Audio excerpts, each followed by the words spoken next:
¿Cómo estamos? ¿Qué tal, estimado Jaime? ¿Cómo está Carlita? Qué gusto verle a los tiempos. Un honor. Estamos a su mandar, estimados amigos. Doctor, buenos días. Gracias por aceptar esa invitación. Como siempre es un placer conversar con una persona como usted. Doctor, las palabras del presidente Lasso, ¿concuerda con la realidad del país? No, abiertamente no.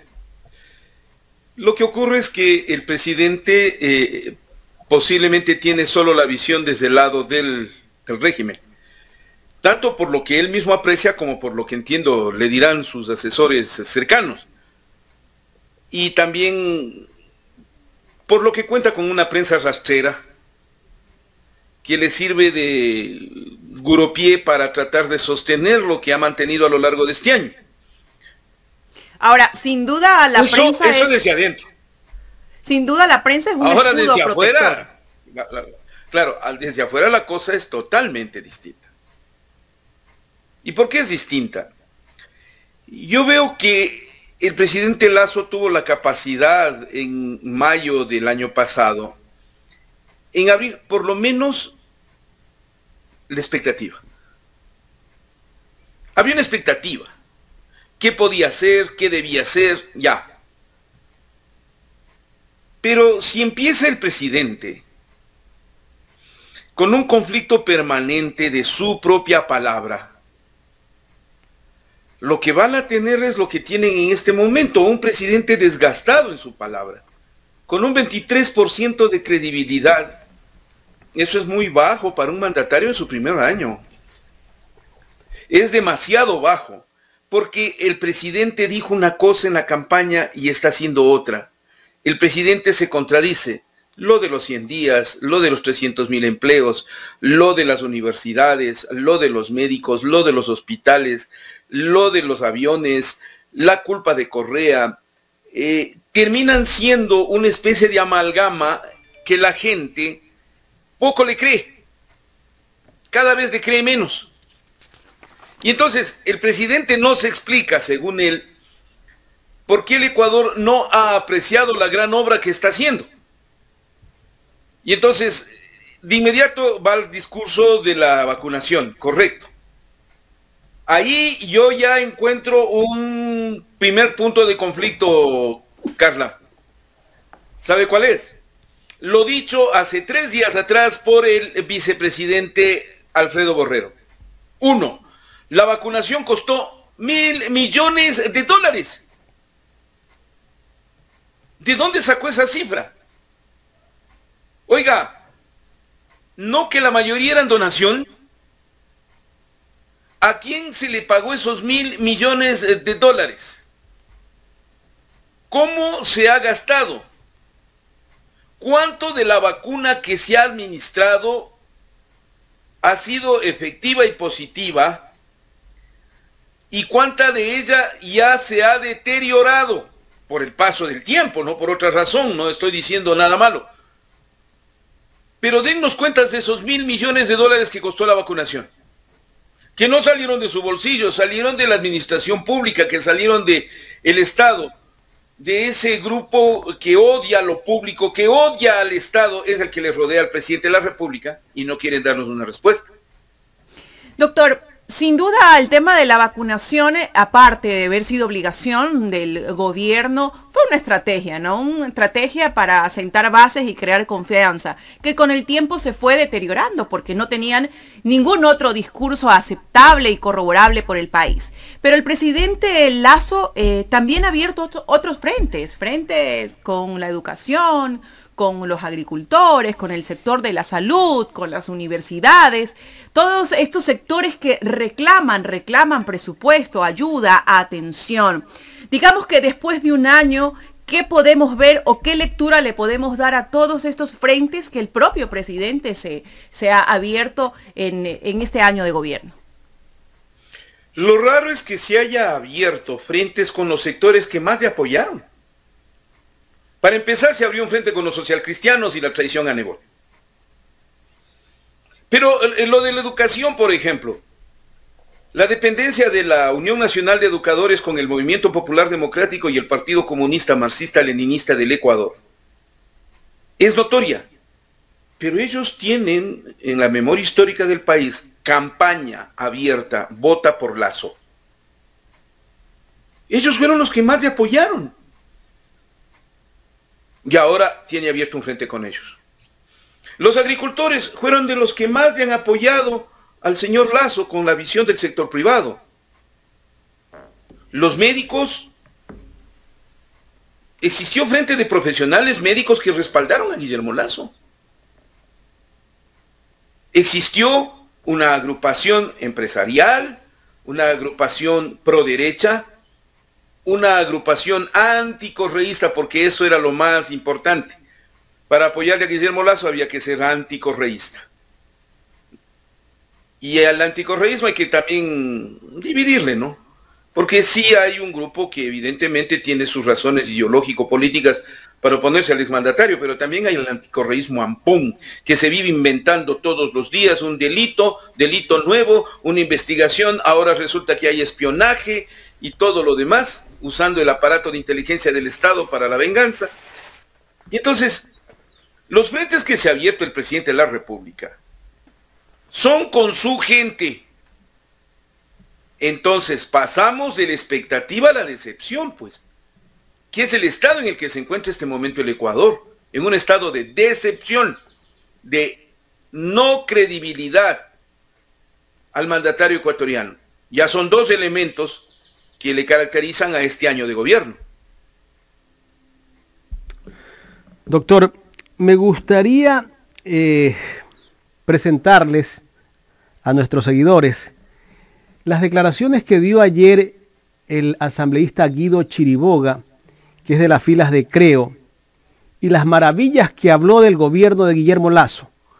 Voy a presentárselas a continuación y después me gustaría tener su respuesta sobre esto.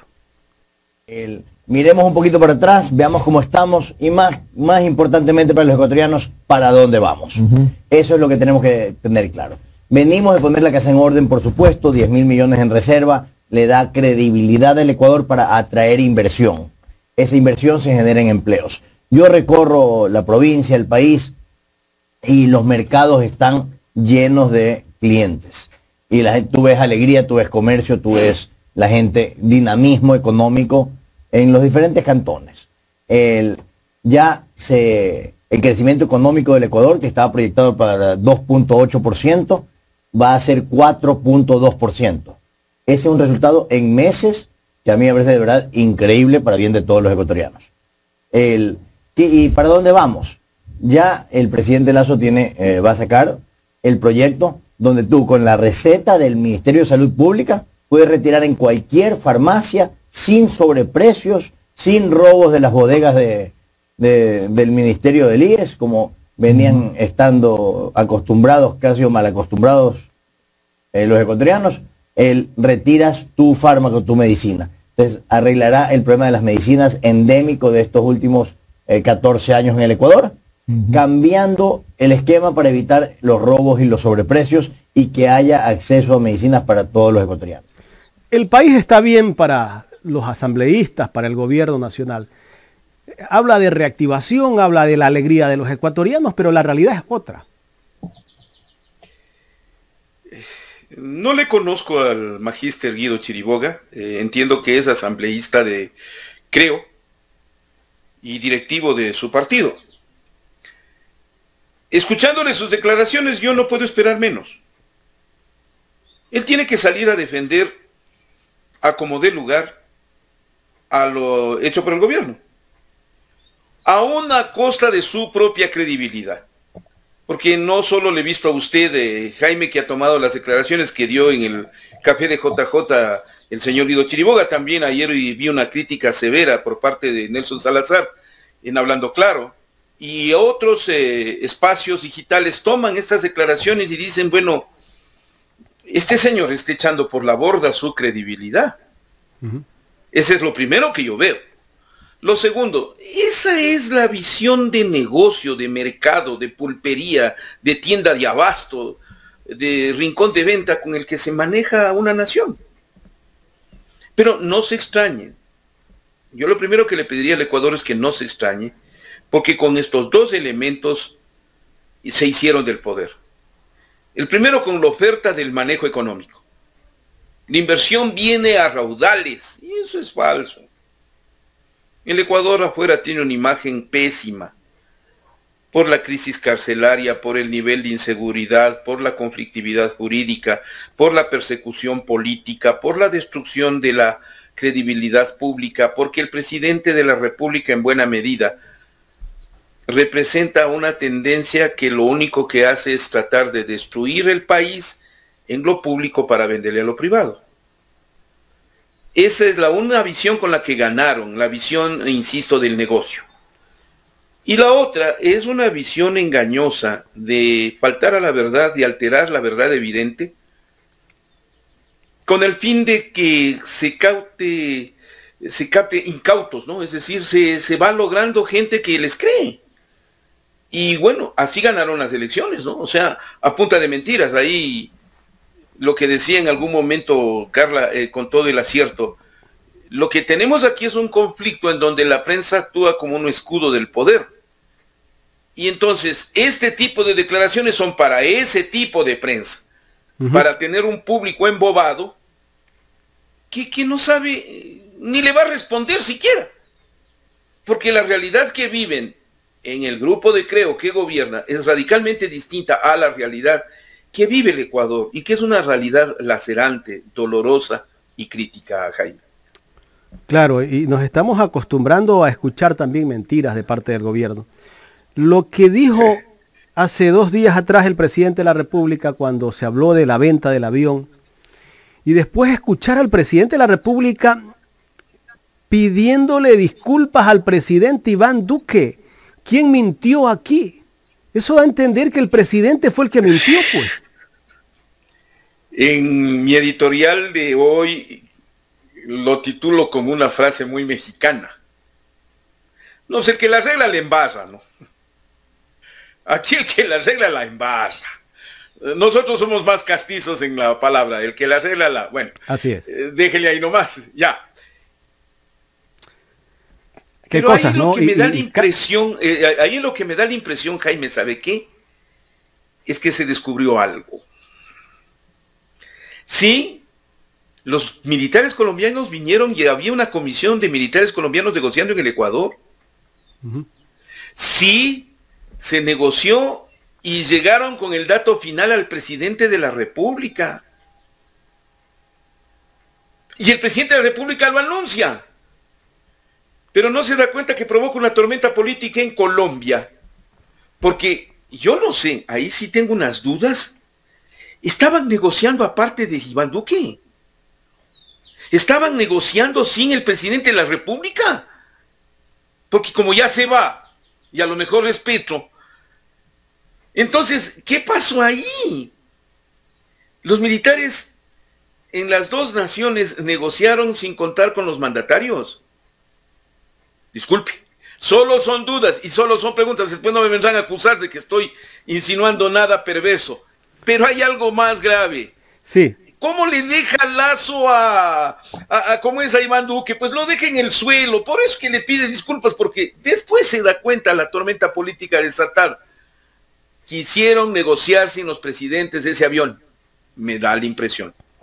Pero el apuro del gobierno ecuatoriano, pues, o sea, la desesperación, tal vez para hablar el día 24 de mayo que tiene que presentar su informe a la nación y que han hecho el mejor negocio, vender una aeronave de la presidencia de la República en $8 millones, aeronave que costó $28 millones. No sé si estará bien $8 millones el precio real o no, pero en todo caso, esa promoción del avión presidencial viene desde el año 2017 cuando él era candidato y perdió la elección con Lenín Moreno. E incluso hablaba él de que iba a vender los 2 aviones presidenciales y que con la venta de esos 2 aviones iba a construir 20 hospitales en Manabí y ni siquiera les manda las medicinas. ¿Sabe qué es lo que me extraña de todo esto, Jaime? Que se le quiera pasar como un apuro, como una urgencia, como una necesidad de mostrar algo, haciéndole quedar mal a una persona o quedando mal una persona que es experta en negocios, pues. creo, el presidente Lasso no es una persona que no sepa de negocios. Al contrario, sabe muy bien. Y sabe que hasta el momento mismo de la firma y de la entrega del dinero, no se ha concretado el negocio. Entonces, ¿por qué salió a anunciar con tanta prisa? ¿O qué le apresuró? Unos dicen que el informe, ¿no? Otros dicen la urgencia de necesitar ahí algo para explicar una obra, algo por el estilo, sí, un efecto de imagen pública. Quien lo hizo así, quien le aconsejó de esa manera al presidente es un mediocre. O sea, le hace meter la pata ya al presidente de manera tan estrepitosa, pero es a un hombre de negocios, no es a cualquier persona. Porque hasta en Lenin Moreno entendería yo eso, por la limitación mental, pero no el otro. Doctor, y también nos hace pensar, o el presidente no está enterado de lo que pasa en el país, está pensando en otras cosas, porque lo mismo pasó en Uruguay. Por quedar bien ante los medios de comunicación, salió a dar unas declaraciones que enseguida causaron reacción acá en el país, que quería vender banano a Uruguay e importar a Ecuador lácteos, carne y leche. Yo tengo una frase que es medio dura cuando veo este tipo de espectáculos políticos. Ya voy 43 años en el baile, no, vea Jaime. Cuídate de tu boca, que te puedes hacer más daño que con tus manos. Cuídate de tu boca, que te puedes hacer más daño que con tus manos. Lo que decíamos con Carla al principio. Primero, el presidente tiene una realidad que le rodea, que no es la que vive el Ecuador. Y eso ya marca una distancia tremenda. Segundo, tienen una visión economicista, de negocio, de pulpería, que no le da para manejar un país. Tres, tienen una visión de odio de lo público, pero es que desde los think tanks que le rodean al presidente de la República es un odio contra el Estado, contra lo público, hay que acabarlo, hay que destruirlo y hay que beneficiarle todo al sector privado. Sin darse cuenta que con ello están destruyendo al sector privado. ¿Quiénes fueron los primeros que reaccionaron con la declaración en Uruguay? Los sectores ganaderos y los sectores agrícolas del país. Salieron a decirle muy claramente al presidente que no se le ocurra. Y tuvimos que enterarnos de una realidad amarga. En el Ecuador, los ganaderos botan la leche a los ríos. Porque a momentos hay excedentes. Y ustedes van a importar. Tengan cuidado, ¿no? Claro. Ojalá que en el próximo año el presidente de la República cambie. Yo a veces quiero entender, doctor, que el presidente o no se deja asesorar o tiene malos asesores. No sé qué pasa allí. Porque el presidente de la República, me imagino que como es un hombre empresario, un hombre que yo a veces quiero creer que el presidente es una persona bastante radical en su pensamiento, y es por eso que tal vez alguien le dice, presidente, hay que hacer esto, hay que decir esto. El otro día lo vimos incluso dando una entrevista de estas que hace los días martes, con papelitos, pues. Leyendo papelitos, no estaba enterado de lo que estaba diciendo. Ya me parecía el presidente de la República como Guadalupe Llori, pues leyéndose la mano para dar unas declaraciones. Ah, pero es que no. Vea, la costumbre de leer no la tiene solo el presidente Lasso, de leer las notitas que le acompañan, que no está mal dicho. No está mal, pero póngale en un prompter. Pero, sí, no. Sí, la verdad es que es una buena recomendación. Porque si no, la fiscal Diana Salazar va a leer en las presentaciones. Pues, nos estamos acostumbrando. Lo que le ha pasado ayer en la micoscuridad es una cosa desagradable. Una señora tratando de leer ahí. La señora Guadalupe Llori leyendo. Todo el mundo lee. Si pónganle eso un pronter, por favor. Consejo sano, algo de inversión. Mire, No creo que sea cuestión de los asesores, Jaime. Y yo he sido asesor político a lo largo de mi carrera, y eso a nivel internacional inclusive.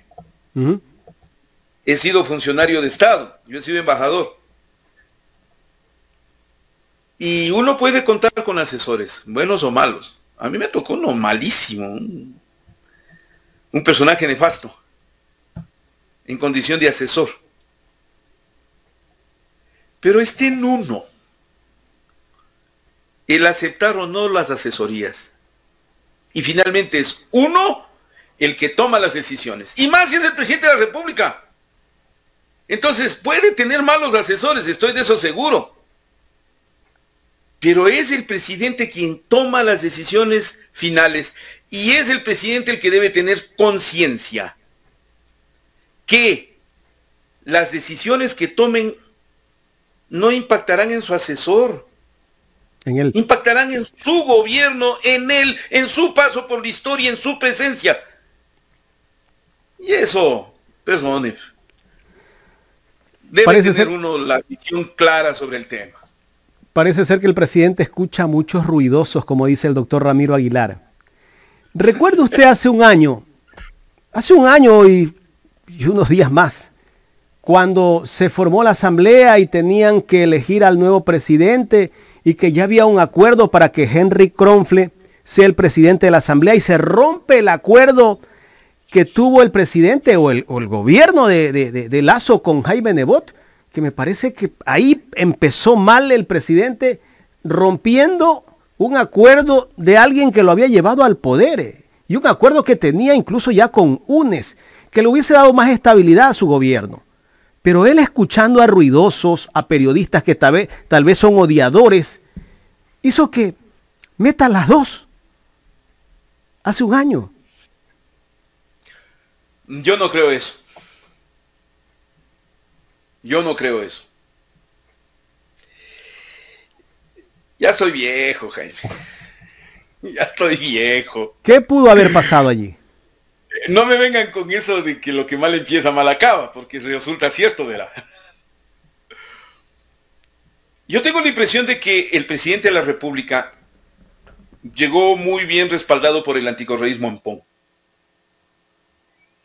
que es el que le inyecta odio a mucha gente para que odie a Correa. Ese es todo el problema. Y hay que destruir el Ecuador que dejó Correa por odio a Correa, y se acabó. Muy bien. Hasta ahí, hasta se entendería los sectores que están en ese plano. Pero llegan al poder, y primero el chantaje fue con Lenín Moreno. Y por eso le hicieron hacer lo que hizo. Guillermo Lasso buscaba gobernabilidad con ese pacto. Buscaba gobernabilidad con las dos fuerzas políticas más fuertes que tiene el Ecuador, que son la Revolución Ciudadana y el Partido Social Cristiano. Y hasta cierto punto lo logra. Es él lo que le va a doler al anticorreísmo ampón, es que Guillermo Lasso le fue a buscar a Rafael Correa para pactar.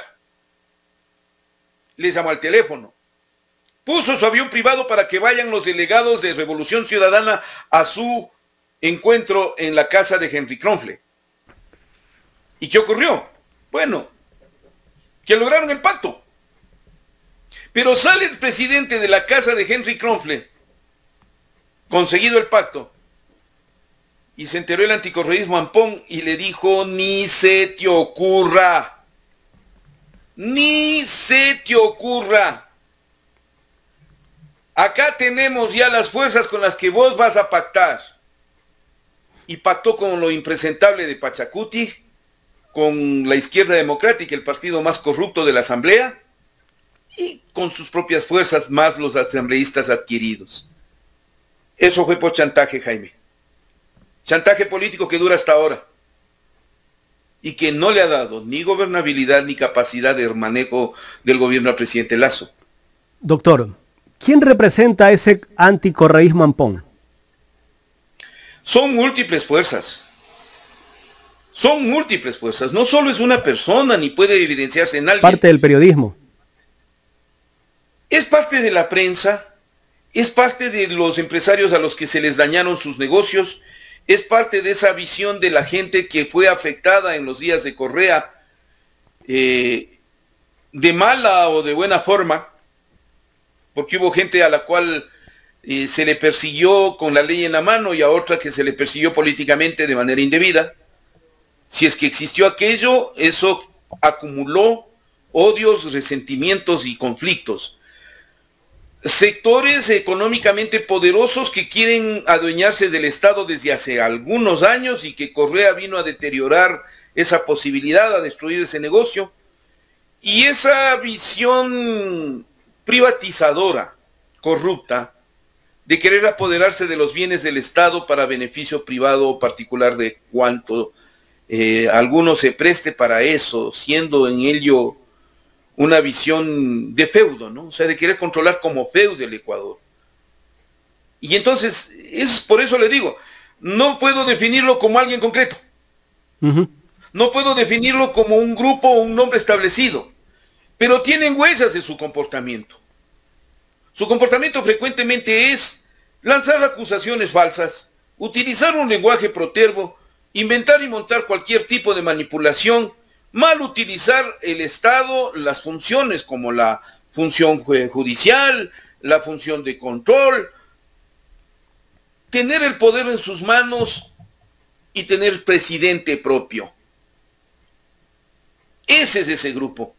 Frecuentemente se expresa por voces menores o pequeñas, desde las redes sociales hasta los grandes medios de comunicación que actúan en forma rastrera. Sí, todos ellos hacen ese grupo que lamentablemente en el Ecuador en las 2 últimas décadas tratan de mandar gobernar, y cuando no se les dan sus acciones, entonces logran de alguna manera influir hasta hacer daño. Doctor, pasando al tema de la Asamblea, ¿quién cree usted que sostiene a Guadalupe Llori todavía en la presidencia de la República y que se sigue defendiendo con dientes y manos? El gobierno. ¿Por qué? Y ese anticorreísmo en PON. El presidente, así diga que puede gobernar sin la Asamblea, está equivocado. El presidente necesita de la Asamblea. Pero una forma de controlar la Asamblea es, primero, desprestigiándola, generando incidentes, causando problemas. Sus asambleístas, el asambleísta Juan Fernando Flores, la asambleísta Saucela, el asambleísta Guido Chiriboga, protagonizaron el último incidente de verdulería legislativa, en el cual uno encuentra que intervienen hasta en una comisión que no les corresponde en defensa de una fiscal que no les toca, pero es un incidente de proporciones. Pero el desprestigio es de la Asamblea. Regrese a ver por qué los actos de la Asamblea son todos controvertidos. Porque una forma de controlarle a la Asamblea es teniéndole en ese marasmo constante de deterioro de la imagen pública, a la que la señora Guadalupe Llori se ha prestado, más allá de su partido político, ¿no? Más allá. Y eso es lo que le sostiene a ella. El gobierno necesita de una Guadalupe Llori para, con artimañas, manejando, conduciendo, de alguna forma llevando adelante el proceso de control legislativo, salgan proyectos, se eviten enjuiciamientos, como el caso de el enjuiciamiento por el tema de los Pandora Papers, ¿no? Entonces, si uno necesita de un gobierno en ese sentido, el manejo del Parlamento es indispensable, pero así sea con artimañas y de mala manera, como lo está haciendo con la señora Llori. Es verdad.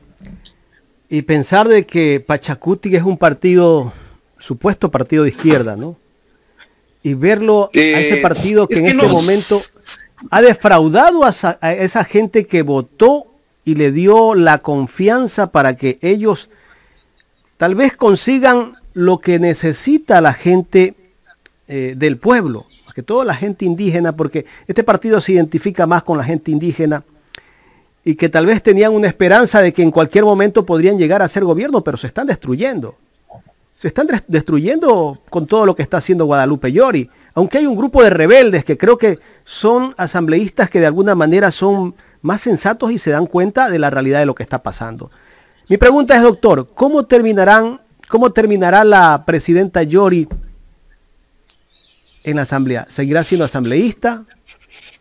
¿O tal vez termina siendo despedida de la asamblea porque hay acusaciones de ella de que ha gestionado cargos públicos?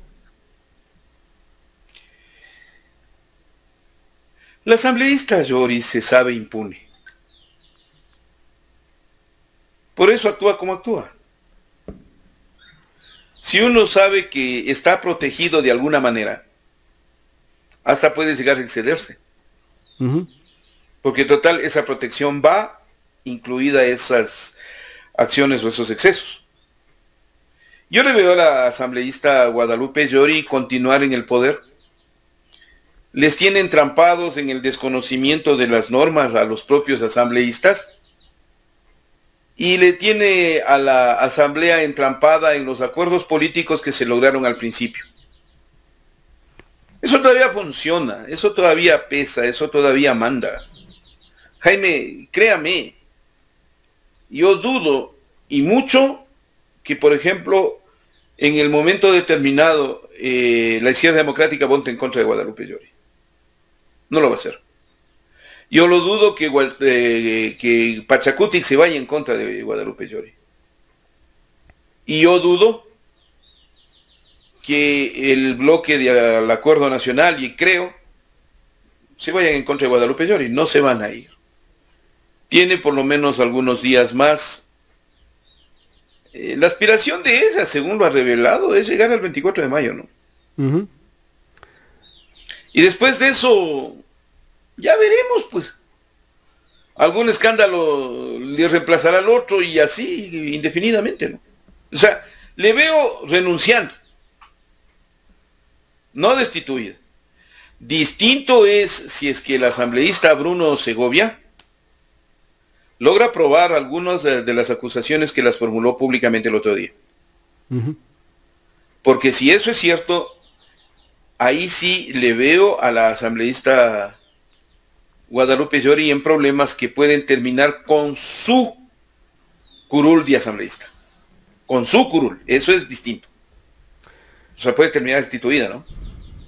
Doctor, ¿usted no cree que la joya de la corona aquí es que se elijan a las autoridades de control, en este caso al Contralor General del Estado, y es por eso que le están dando, como que dice, respiración artificial para que Guadalupe Yori siga hasta que se elija el Contralor? Ya una vez que se elija el Contralor, el superintendente de bancos, otras autoridades de control, tal vez ahí la Yori mismo va a renunciar.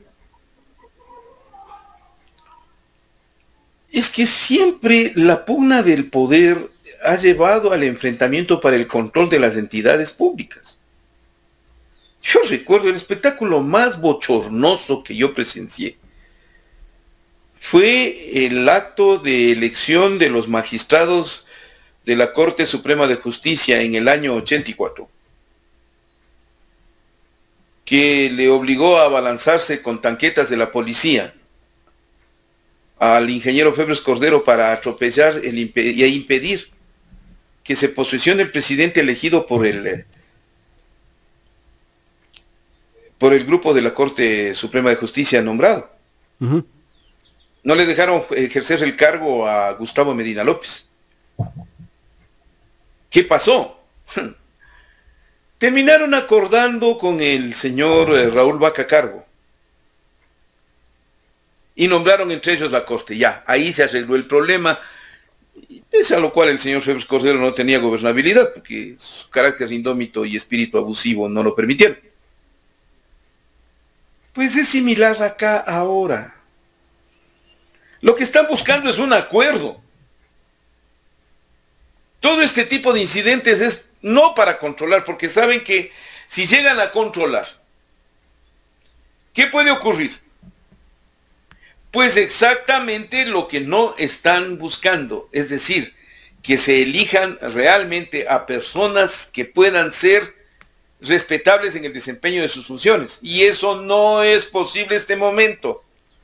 Se necesitan elementos manipulables, comprables, de moral baja, de precio abundante, para que vayan a esas funciones.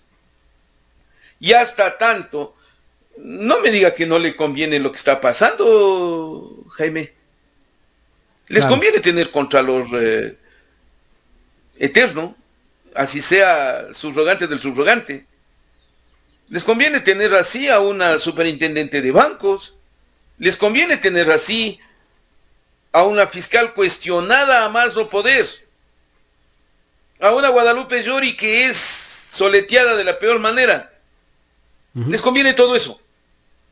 Todo eso les conviene. Y entonces vea, Jaime,